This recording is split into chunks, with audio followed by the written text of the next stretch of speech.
Thank you again for joining us today. So I'm going to leave a fair bit of question time at the end as well. So if I've skipped over things or I've gone too quickly, by all means, just pop the question into the chat. I do have a couple of colleagues. I've got Serge and Anita and a few other colleagues with me on the meeting today. So if you pop your questions into the chat, I'll either get to it at the end of the presentation, or one of my colleagues will be able to help you out straight away.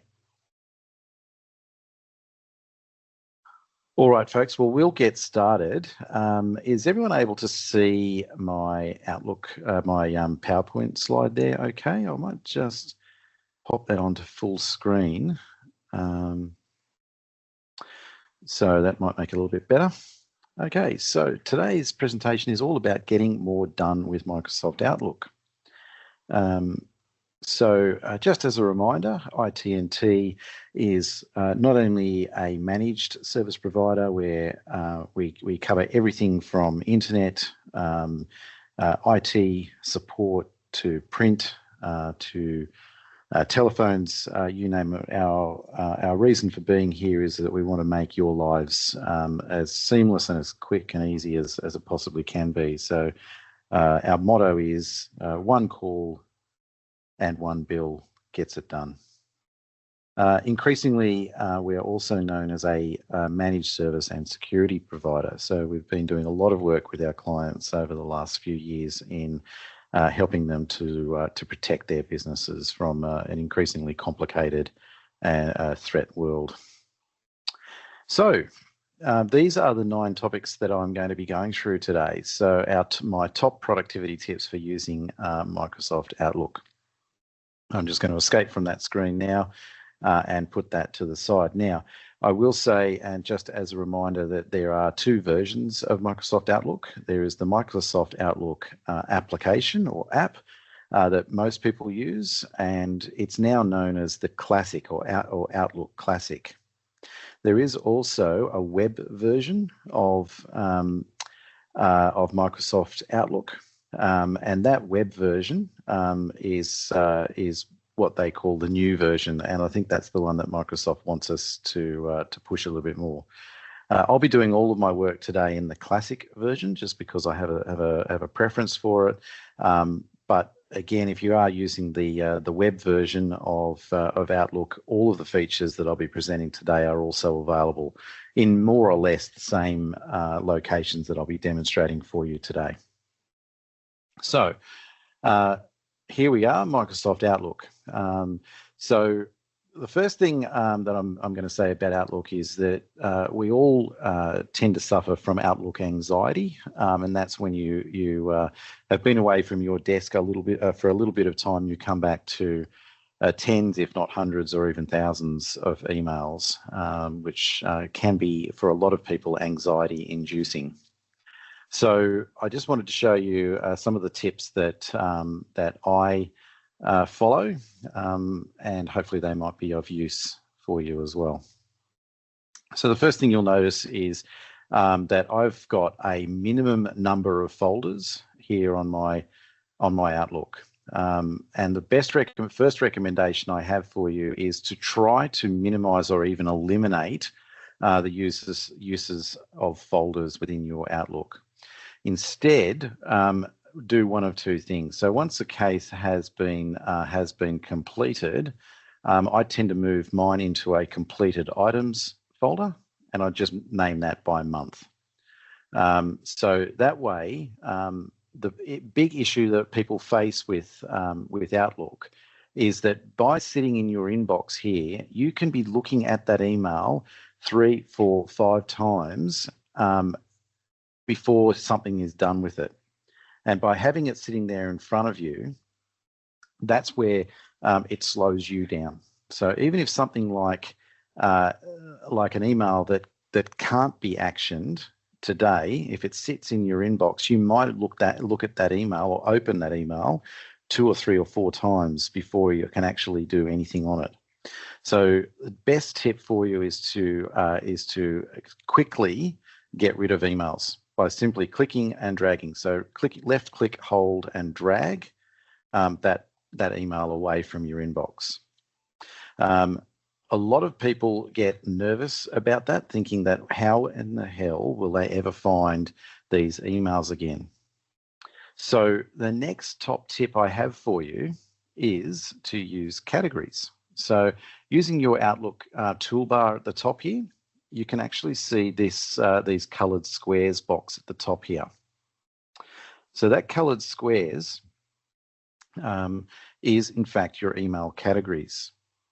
So at the moment, you can see this is the default. We can call it blue, green, orange, purple, red. But what we should do is we can actually name those categories. So you can rename, instead of blue category, you might call it newsletters. The green category might be for follow-up. Oops, rename. Orange category might be bills to pay, etc., etc. So once you hit OK, now, when you can now go and change the category. So simply just here, we can flag the case. We can right click on the email and we can categorize it. So I'm going to categorize this one as for follow-up, and I now get a green tag. Now what that means is that I can now use the next top tip, which is the advanced search function.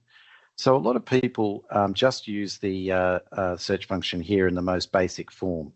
So I'll give you an example from my day's work today is that we're looking to do a lighting upgrade here at our head office in Wollongong, and I know the person who's looking is looking after that for us, and it's a lady named Cara. So if I search for Cara, it basically does a dumb search looking for either the name Cara or any mention of that word within the body or the heading of that email.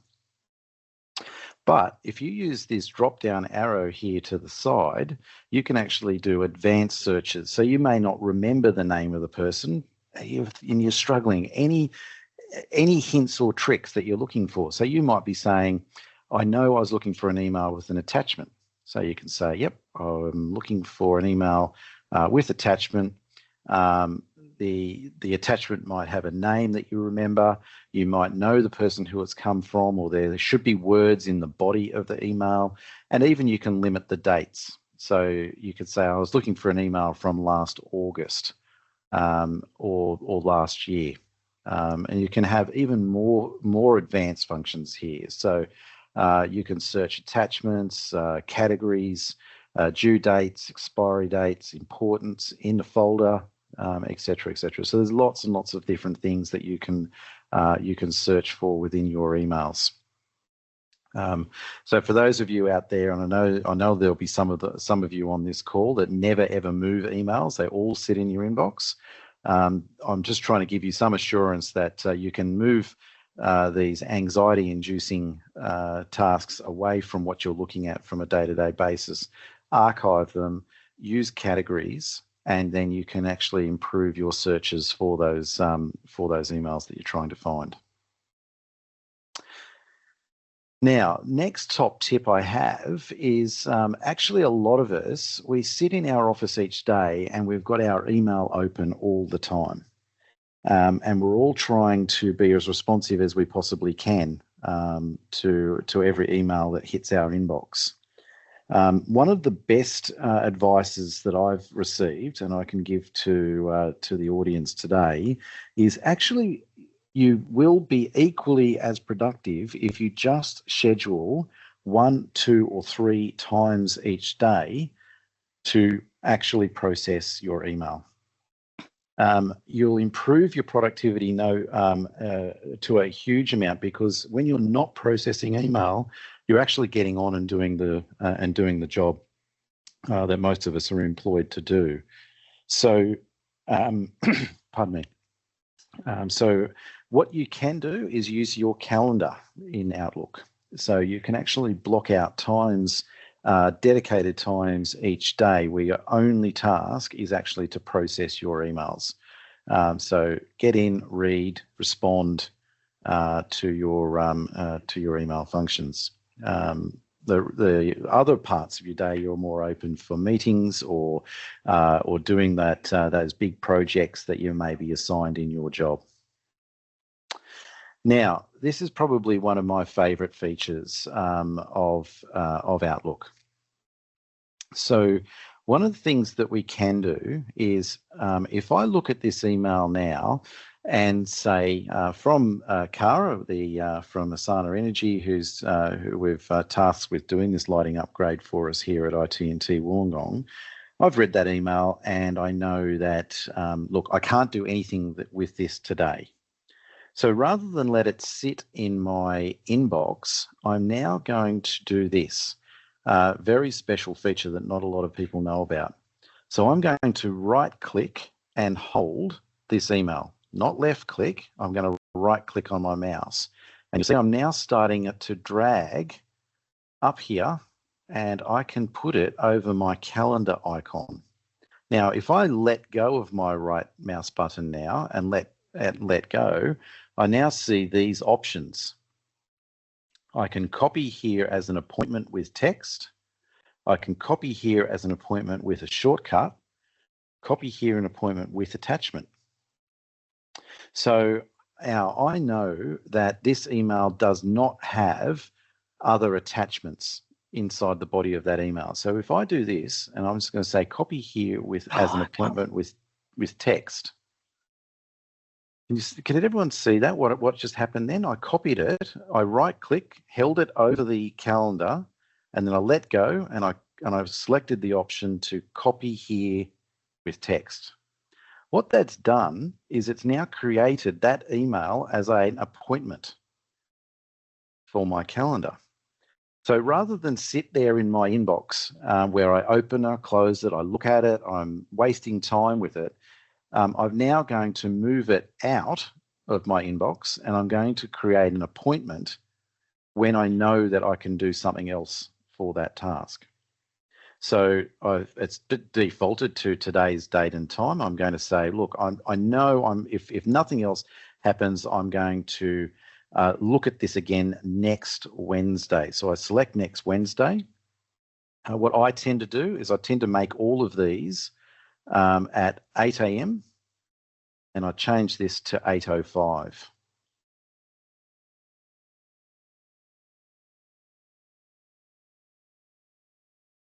Does everyone see that?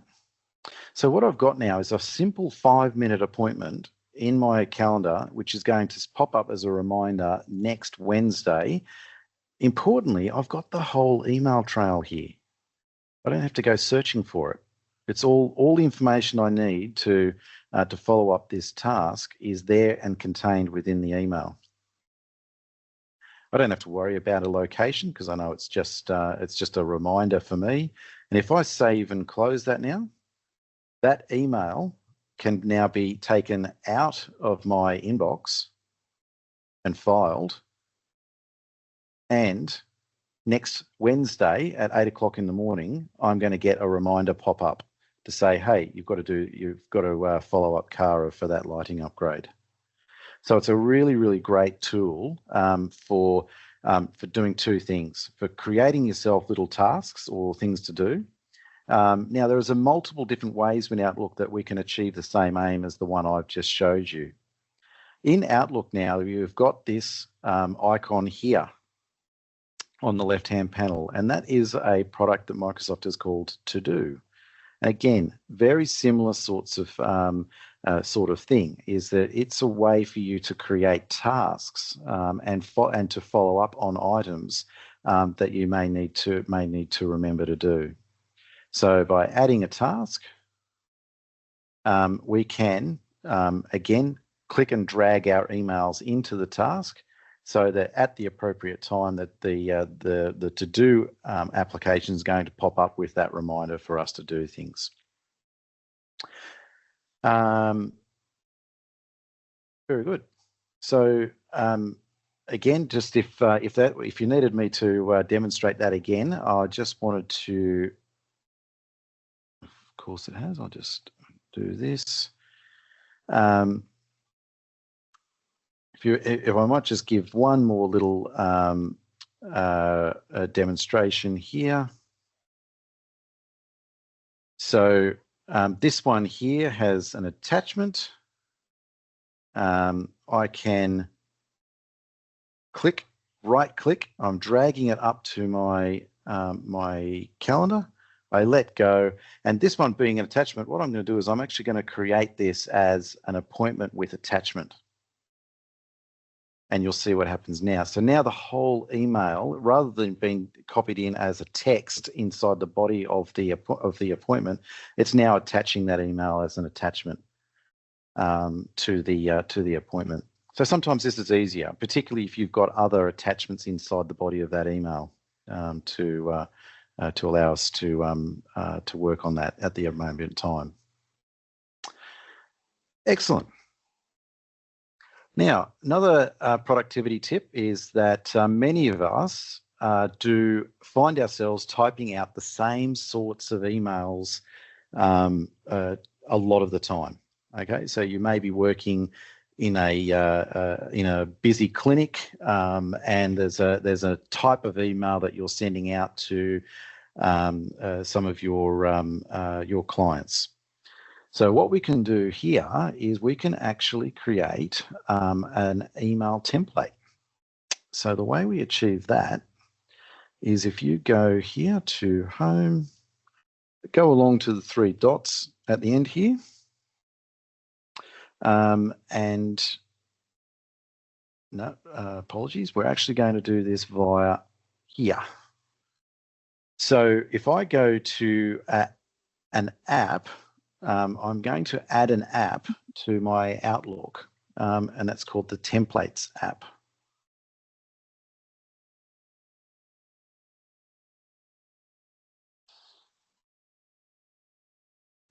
Sorry.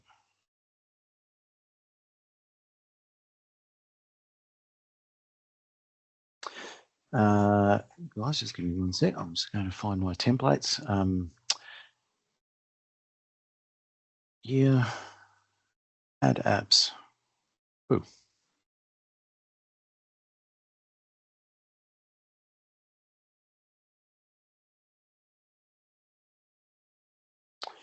Okay, guys, I'm going to come back to templates. My apologies.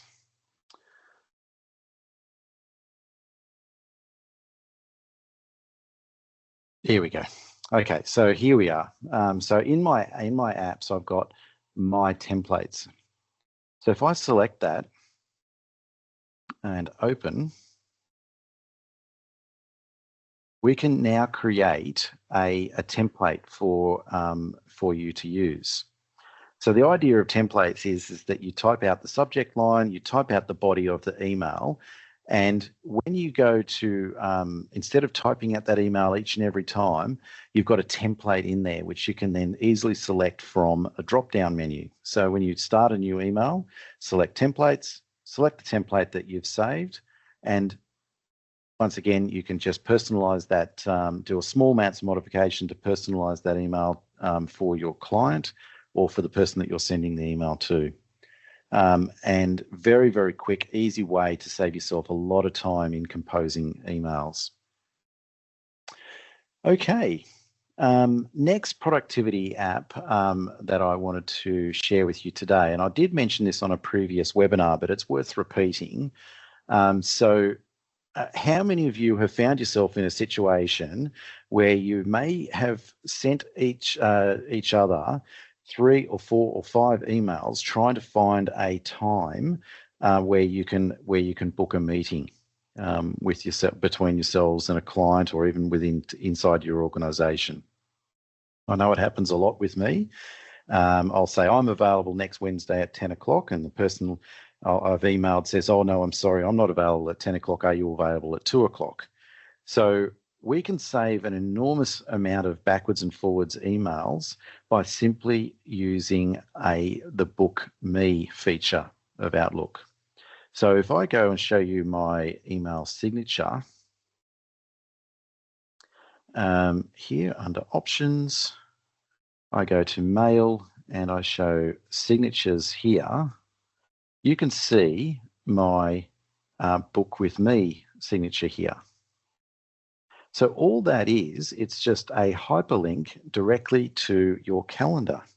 So it doesn't show the person who clicks that link what you're actually doing. It just shows you the times that you've already booked into your calendar. So in order to do that, we simply go to the Bookings app. That's a part of your Microsoft license. And we can go and create a personal booking page that links directly to your calendar.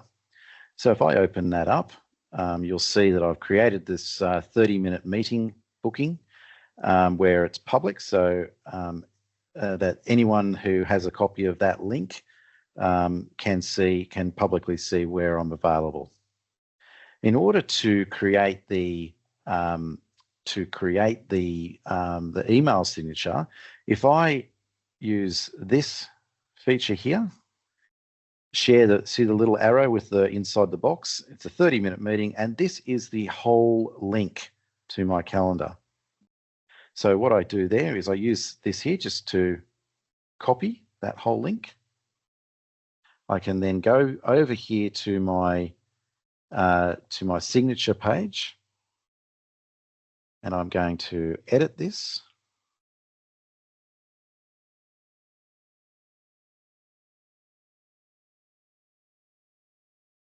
Here, and I'm going to just type book time to meet with me. And if I highlight that, and I can then see this here is I can put the text to display, and then I paste that long address that I've just copied from the bookings page. And if I go OK, I've now got a nice, easy to read. It's easy to see what we're trying to achieve here. That customer can anybody that can click that hyperlink now will go directly to my calendar, and they can drop an appointment directly into my calendar without the backwards and forwards of finding out who's available. So I'll go and fix that up later.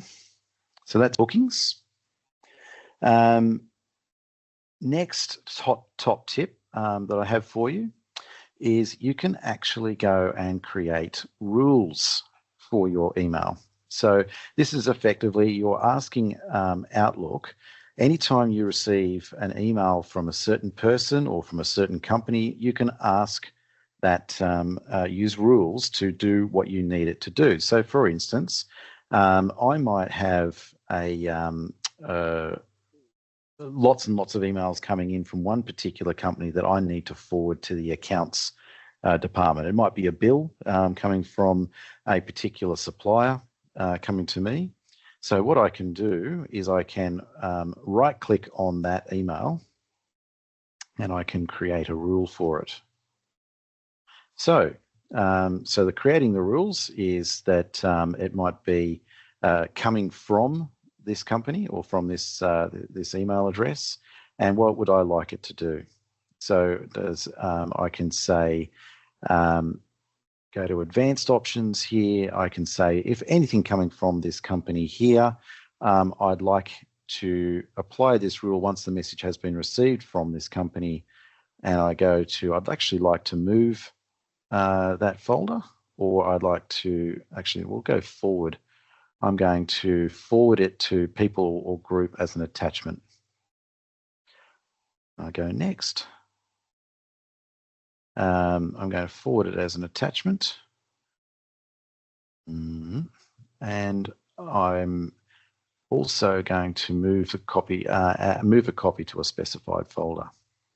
So when I say that, I just click the hyperlink there, and I can say I want to take this through to accounts, to the accounts team. Yeah. click OK.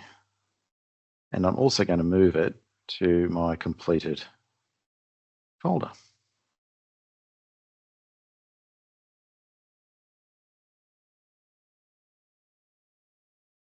Does that make sense, everyone? That's just a nice, easy way to, again, have effectively a robot come along and help you clear out stuff that you don't need to be looking at. And just go next. And was there any exceptions? And I can finish. Very good. Now, I'm going to move on to the last top tip that I have for you today, and this is probably my all-time favorite. So this is using a combination of Microsoft Copilot and also the transcription feature of our 3CX phone system. So up here, I've gone through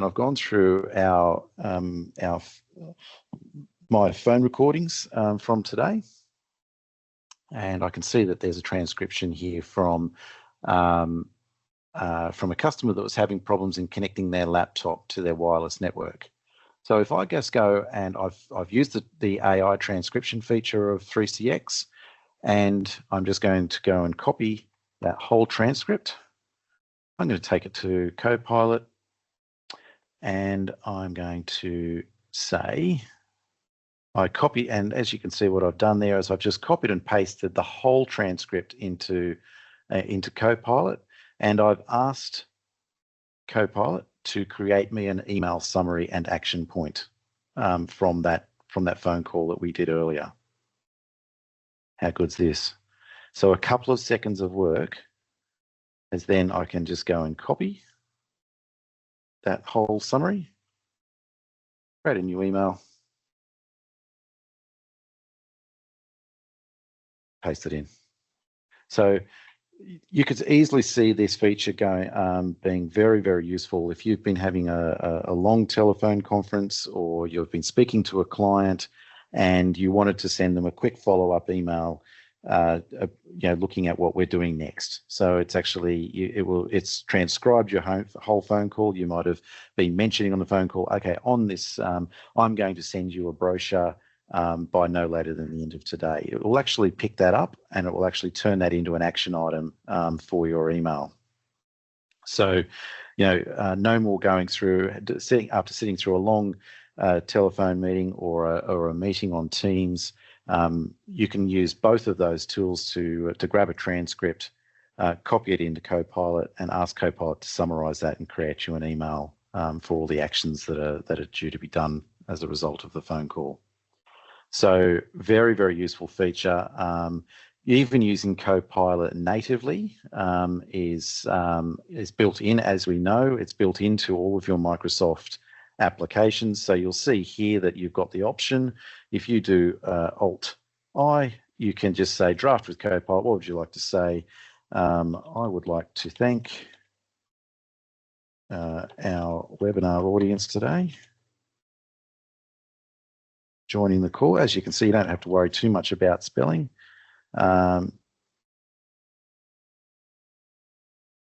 So if I just do generate now, there we go. And again, you get the option here with Copilot to adjust the tone and the length of the email. So you can make it longer, make it shorter, make it more formal, make it sound more casual. So if I select this, make it sound more casual, there we go. Nice email which we can keep. So great productivity tool for managing your emails and getting on top of what you need to do. With that, folks, I'd like to say, look, I've hit this just on time, but we are open for a few questions. I do once again have a little quiz for us today. So I'd like to invite everyone on the chat to have a look at this question. So which of the following Outlook feature is best for doing repetitive emails? Is it A, using archiving, B, using the booking link, C, using Outlook rules, or D, using email templates? And the first correct answer in our chat today will once again receive our wireless charging pad from ComSol, which will pop in the post for the winner. And I'm just going to get to my chat.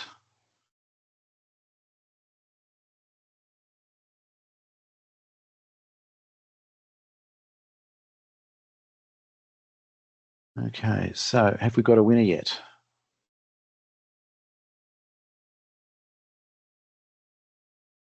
Yes.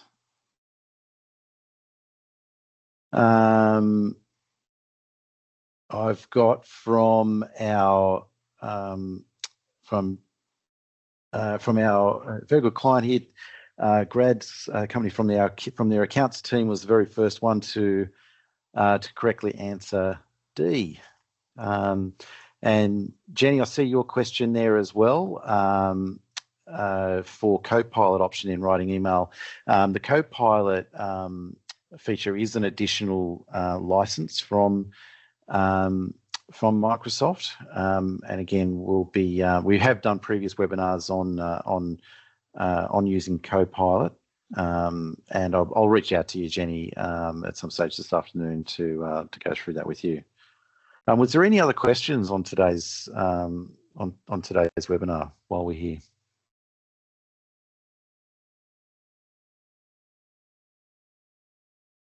No. Okay. Well, once again, folks, I just wanted to say thank you so much for joining us today. If there's any thing that might have come to mind or you didn't want to ask on today's meeting, feel free to drop me a note. Very, very happy to do a one-on-one session with anyone that might be interested in learning a little bit more about Outlook and how you can get more done with it. As I said before, the webinars are recorded and they will be up and available on our YouTube channel probably by tomorrow afternoon. So once again, thank you so much everyone for joining us today, and I really appreciate your time, and have a good afternoon, everyone.